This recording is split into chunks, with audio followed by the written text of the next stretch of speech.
Chapter 1. A Strange Encounter. Jack Miller wasn't the kind of man who believed in fate. He was a pragmatist, a man of routine. As a maintenance technician aboard the Purrs, a solitary space station orbiting the fringe of known space, Jack's life was predictable and uneventful just the way he liked it. After all, it was why he had taken the job. To get away from Earth's bustling cities, the noise, and the overwhelming press of humanity. His days were spent fixing air filters, recalibrating navigation systems, and ensuring the station's life support didn't fail in the middle of the night. It wasn't glamorous, but Jack preferred the hum of machinery to the chatter of people. At least machines were honest. The Purrs was designed as a research outpost, primarily manned by scientists studying the effects of deep space radiation on organic materials. It wasn't a busy station. Most of the crew were tucked away in their labs, immersed in their experiments. Jack rarely interacted with them, which suited him fine. But tonight was different. The sound that shouldn't be there. Jack was conducting a routine inspection of the station's secondary wing, an area that had been officially decommissioned months ago. The scientists had deemed it unnecessary and diverted resources elsewhere, leaving it a ghostly, quiet section of the station. It was dimly lit, with only emergency lighting providing faint, flickering illumination. Most people avoided it, calling it creepy or unnerving. Jack thought it was just empty.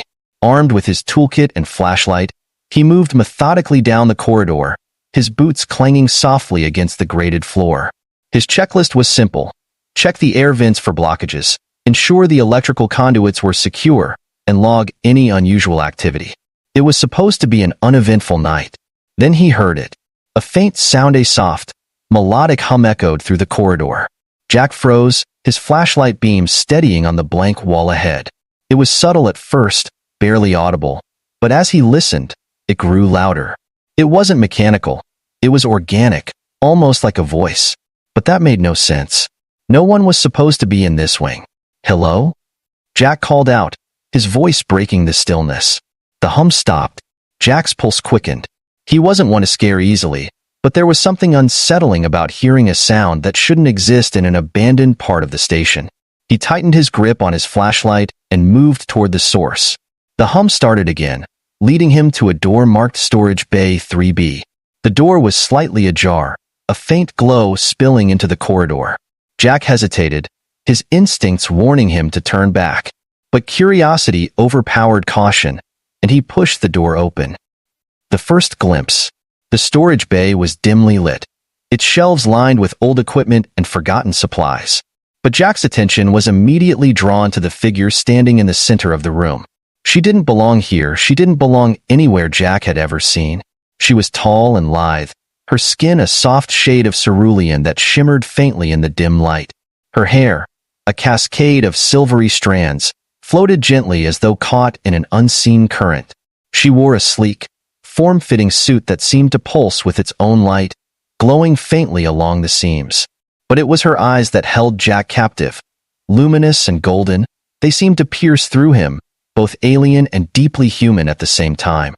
She turned sharply, her expression one of fear and surprise. For a moment, neither of them moved.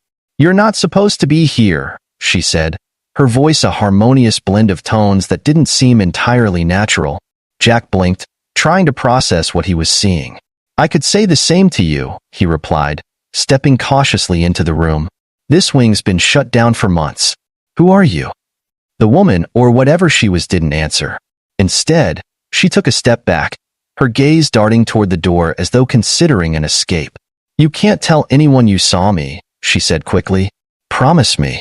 Jack frowned, his instinct screaming at him to call security, to report this anomaly. But something in her voice, a note of desperation, made him pause. "I'm not promising anything until you tell me what's going on. Are you part of the station crew? A visitor? What are you doing here?" She hesitated, her glowing eyes searching his face. "Please," she said, her tone softening. "You don't understand. If they find out I'm here, if anyone finds out, they'll destroy me. Promise me you won't tell." Her plea threw Jack off balance. He was used to dealing with machinery, systems that followed logic and rules. This was something else entirely, something far beyond his understanding. Against his better judgment, he found himself nodding. "Okay, I won't tell anyone, but you owe me an explanation."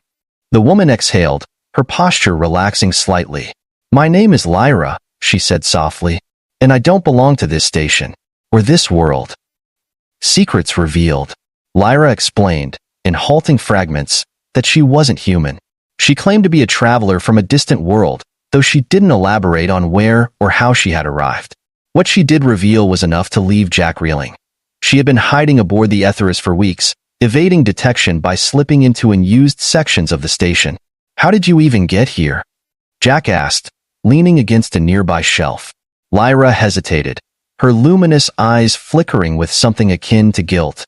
"My vessel was damaged. I had no choice but to seek refuge. The station's systems are advanced enough to sustain me, but I can't remain here for long." Jack frowned. "You're saying your ship is still out there? Where?" "It's cloaked," Lyra replied, "hidden near the station's orbit, but it's damaged beyond repair. I need time to gather resources before I can attempt to call for help." "Call for help?" Jack repeated. "You mean there are others like you?" Lyra nodded, though she seemed reluctant to elaborate. "Yes, but I can't contact them yet. Not until I'm certain it's safe." Jack's mind raced. On the one hand, every protocol drilled into him screamed that he should report this immediately. An unidentified alien on the station? It was a security breach of the highest order. But on the other hand, there was something about Lyra, her vulnerability, her sincerity that made him hesitate. "What happens if someone else finds you?" Jack asked. "They won't," Lyra said firmly. "I've been careful, but if they do..." She trailed off, her expression darkening. "It won't end well. For me or your station." "The promise." Jack stared at her, his thoughts a whirlwind of conflicting emotions. He didn't understand half of what she was saying, but one thing was clear. She was terrified. And whatever had brought her here was far beyond anything he could comprehend. "All right," he said finally, crossing his arms. "I'll keep your secret. For now. But if this goes south, if you put the station in danger, I can't protect you." Lyra nodded, her relief evident. "Thank you." "Don't thank me yet," Jack muttered. "I have a feeling I'm going to regret this." As he left the storage bay that night, the weight of his decision pressed heavily on his mind. He didn't know what Lyra's presence meant, but one thing was certain. His quiet, predictable life aboard the Etherius was about to change forever. Chapter 2. Hidden Among the Stars. Jack barely slept that night. After his encounter with Lyra, every creak and groan of the Etherius felt magnified, as if the station itself was reacting to her presence. His mind was racing with questions. Who or what was she really? Why had she chosen this station of all places? And what was she hiding that was so dangerous she feared for both herself and the crew? He had promised to keep her secret, but the weight of that promise pressed heavily on him. As a maintenance technician, Jack's job was to ensure the station ran smoothly, not to harbor alien fugitives, no less. A return to routine. The following morning, Jack tried to distract himself with his usual tasks. He spent hours inspecting airlocks, replacing worn-out wiring, and calibrating the oxygen scrubbers. But no matter how hard he tried to focus, his thoughts kept drifting back to Lyra. By midday, he found himself back in the decommissioned wing, his flashlight cutting through the dim corridor. He told himself it was just a routine check, but deep down, he knew he was looking for her. "Lyra," he called softly as he approached the storage bay where they had first met. The door was still slightly ajar, just as he had left it. He pushed it open cautiously. The room was empty. Jack frowned, scanning the shelves and corners for any sign of her. The faint hum he had heard the night before was gone, replaced by an eerie silence. For a moment, he wondered if he had imagined the entire encounter. Then he saw it. A small device lying on the floor near one of the shelves. It was no larger than a deck of cards, its surface smooth and black with faint, glowing etchings that pulsed like a heartbeat. Jack crouched to pick it up, turning it over in his hands. It was warm to the touch, and as he examined it, a faint vibration hummed through his fingers. This was no human technology. "What are you doing?" a voice said sharply behind him. Jack jumped, nearly dropping the device. He turned to see Lyra standing in the doorway, her golden eyes blazing with a mix of anger and fear. "I was just Jack stammered, holding up the device. "I found this. Is it yours?" Lyra's expression softened slightly as she stepped forward, taking the device from his hands. Yes, it's a communicator. Jack blinked. A communicator? I thought you said you couldn't contact anyone. I can't, Lyra replied, her voice tinged with frustration. Not yet. This device is damaged, like my ship. Until I repair it, it's useless. Jack frowned. His curiosity piqued. If you're trying to contact someone, does that mean there are others like you out there? Others who might come looking for you? Lyra hesitated, her gaze dropping to the floor. Yes, but it's not that simple. What do you mean? She sighed, clutching the communicator tightly. My people, they're not like yours. They don't tolerate weakness or failure. If they find me, they won't rescue me. They'll destroy me. Jack's stomach tightened. Why? Because I broke their laws, Lyra said, her voice barely above a whisper. I abandoned my mission. The truth about Lyra. Jack leaned against the wall, crossing his arms. All right, start talking. If I'm going to keep your secret, I need to know what I'm dealing with. Lyra hesitated, her luminous eyes flickering as though debating whether to trust him. Finally, she spoke. My people are called the Zyrathians, she began. We are travelers, explorers, and conquerors. For centuries, we've moved from star system to star system, expanding our reach, taking what we need. My role was to survey and assess potential targets. Jack's brow furrowed. Targets? You mean for conquest? Lyra nodded grimly. Yes. We identify worlds rich in resources, minerals, energy, biological assets, and determine their value. If they're deemed worthwhile, we take them. Jack's stomach churned. You're a scout for an invasion? I was, Lyra corrected, but I couldn't do it anymore. The last world I surveyed. It was beautiful, vibrant. Its people were peaceful, innocent.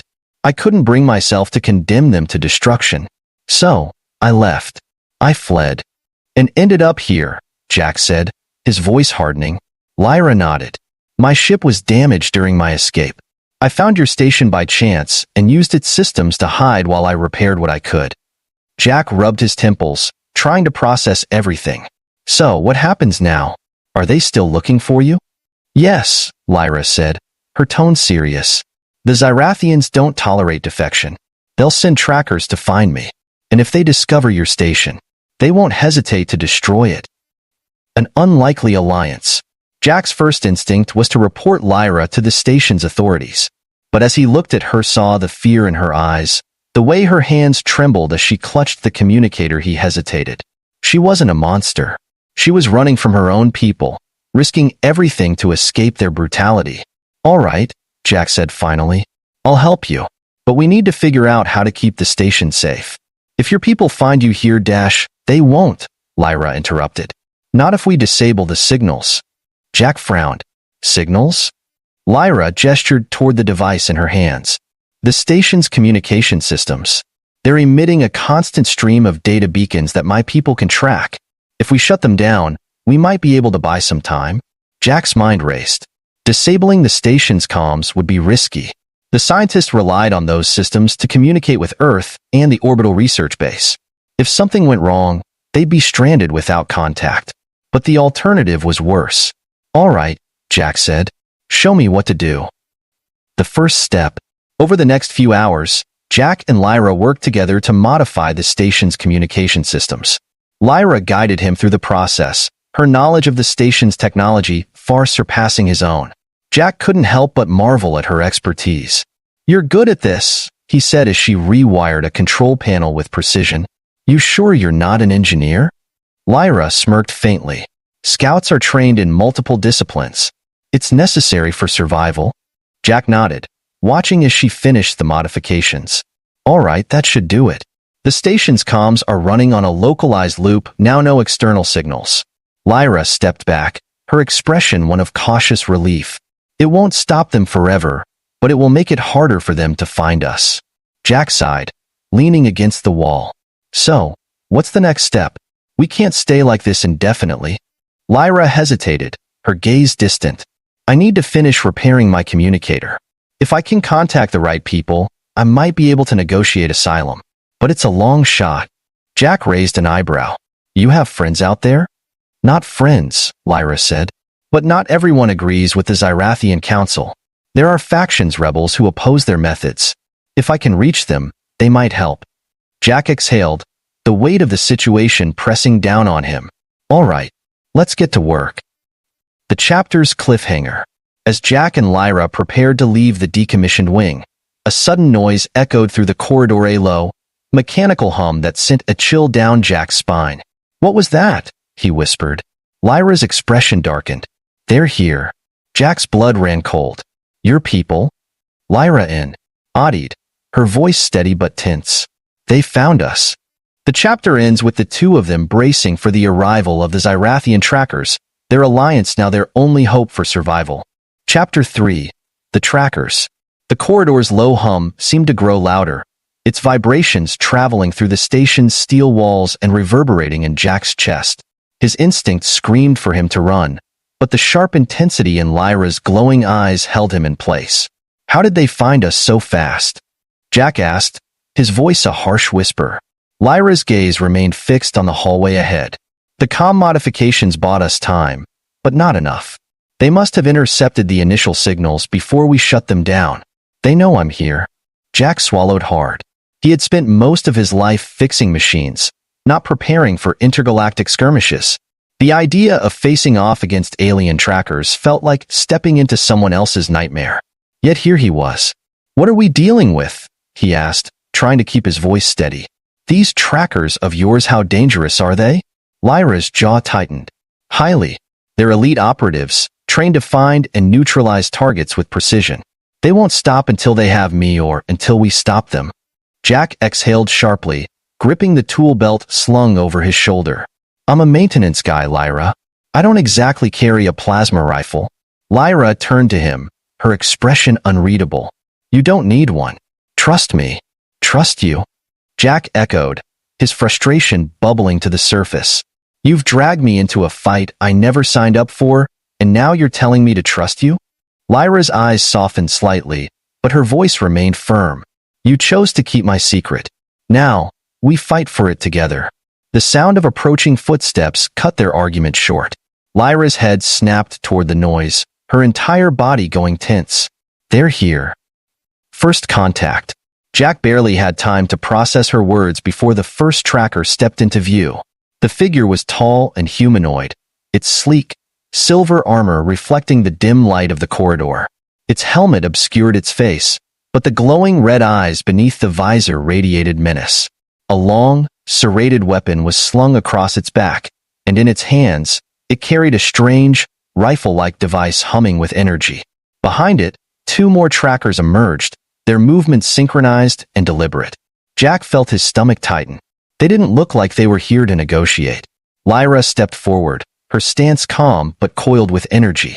Leave now, she called out, her voice echoing down the corridor. There's no need for this. The lead tracker tilted its head, as if studying her. When it spoke, its voice was a harsh, mechanical rasp. Defector Lyra of the Zyrathian Council.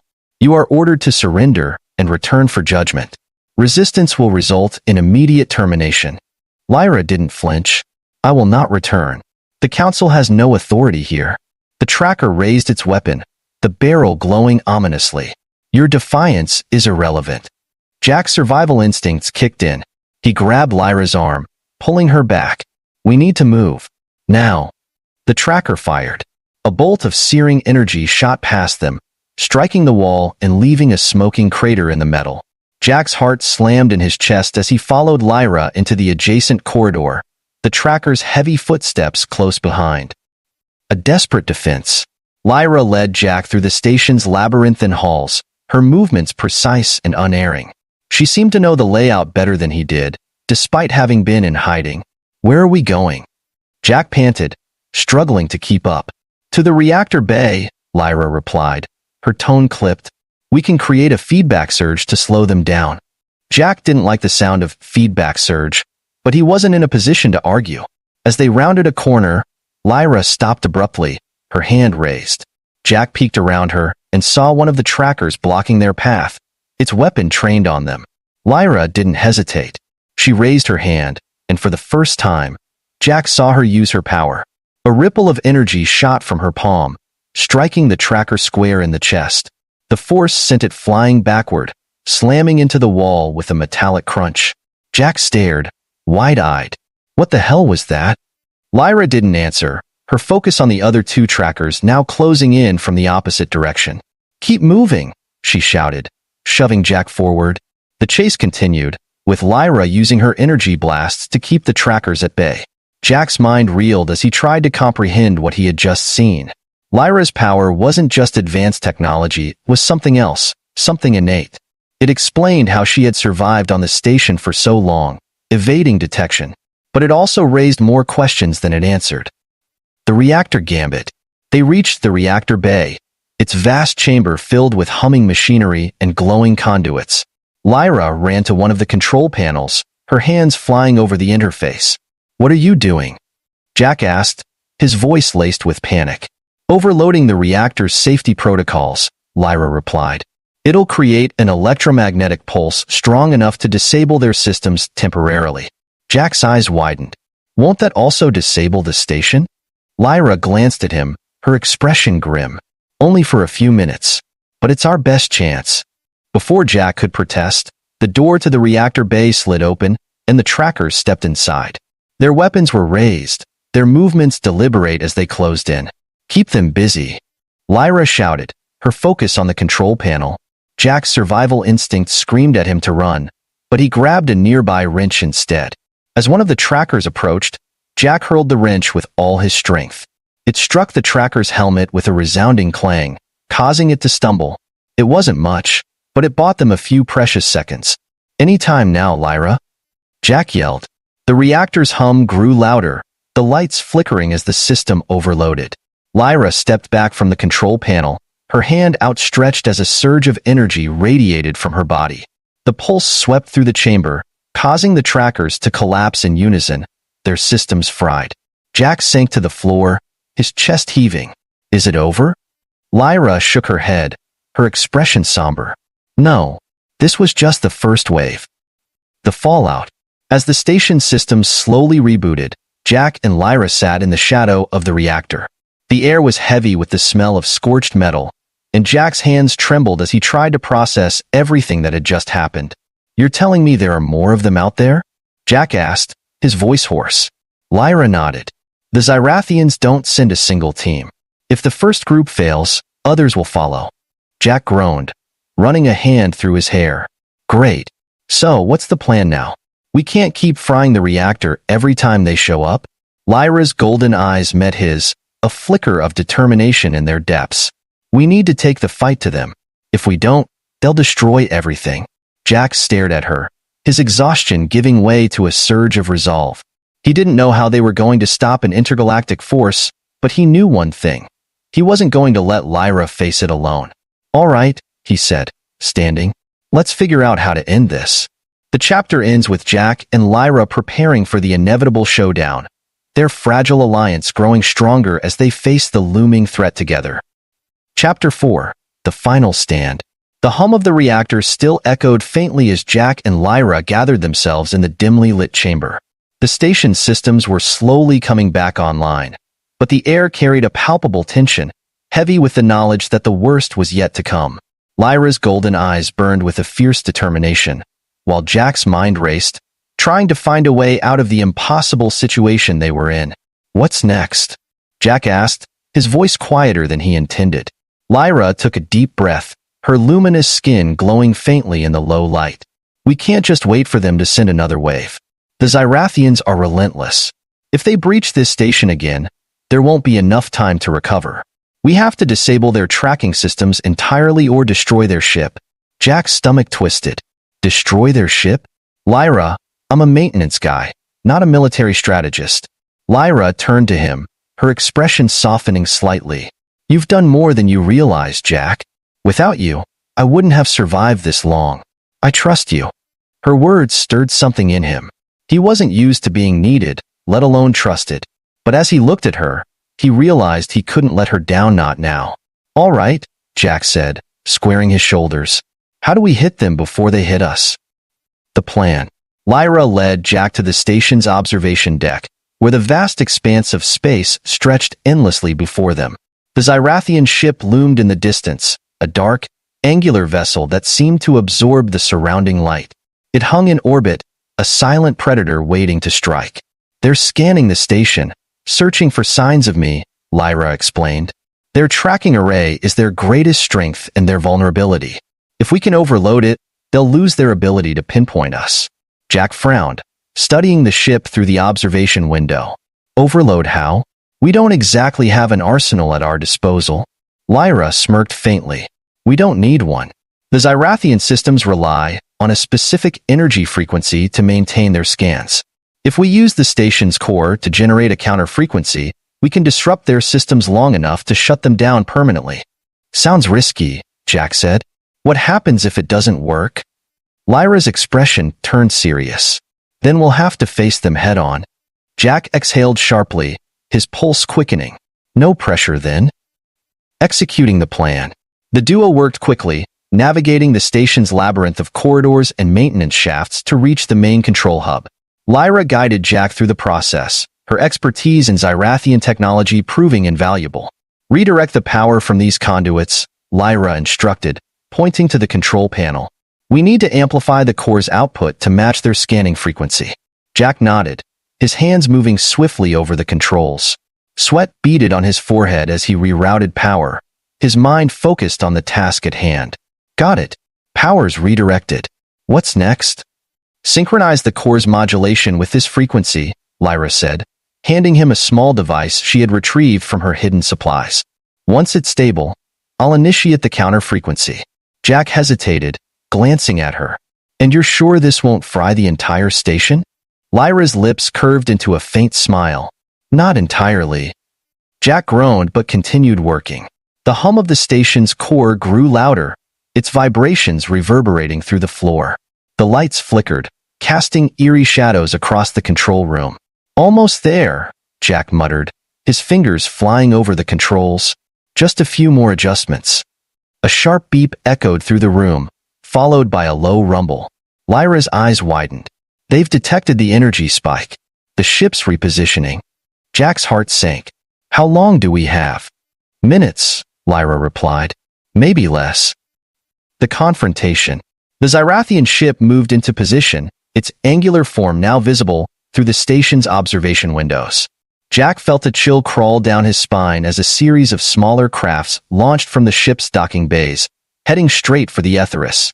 "They're sending a boarding party," Lyra said, her tone grim. "We need to finish this now." Jack nodded, his determination outweighing his fear. "Tell me what to do." Lyra placed her hand over the main control panel, her glowing fingers merging with the interface. Energy pulsed through the system as she activated the counter-frequency, her focus unyielding.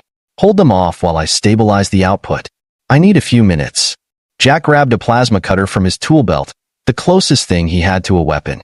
He positioned himself near the entrance to the control room, his pulse pounding as the sound of approaching footsteps echoed through the corridor. The first tracker appeared, its red eyes glowing menacingly. Jack fired the plasma cutter, the beam striking the tracker's armor and forcing it to stumble. Another tracker emerged, its weapon raised.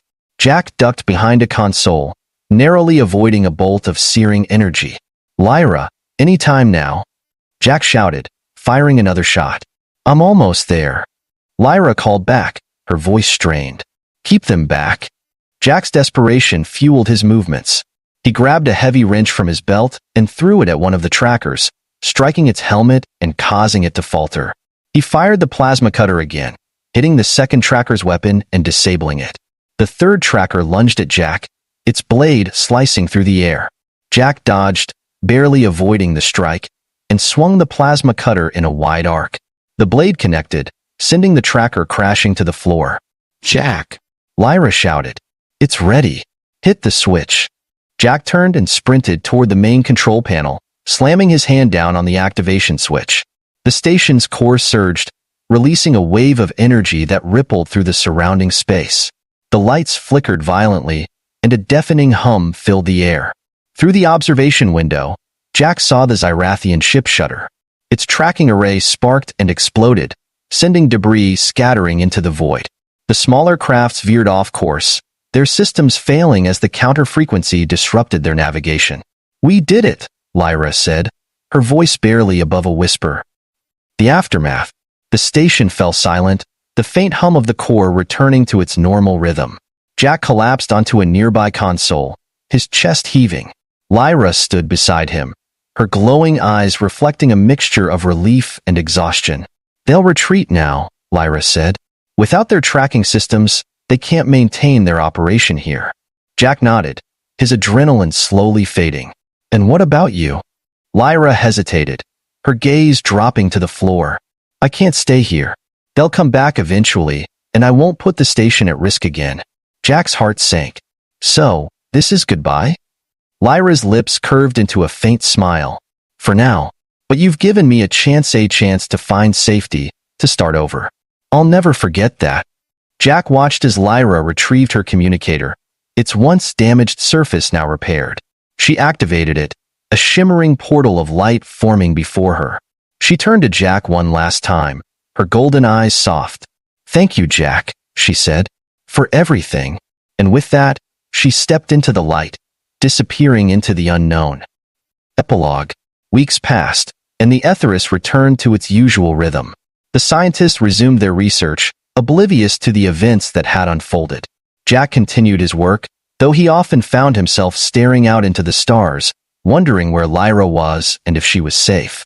One day, as he inspected a relay panel in the station's observation deck, he noticed something strange. A single, shimmering crystal sat on the console, its surface glowing faintly with a familiar golden light. Jack picked it up, a smile tugging at his lips. "Shhh," he murmured to himself, echoing Lyra's words. "It'll be our little secret."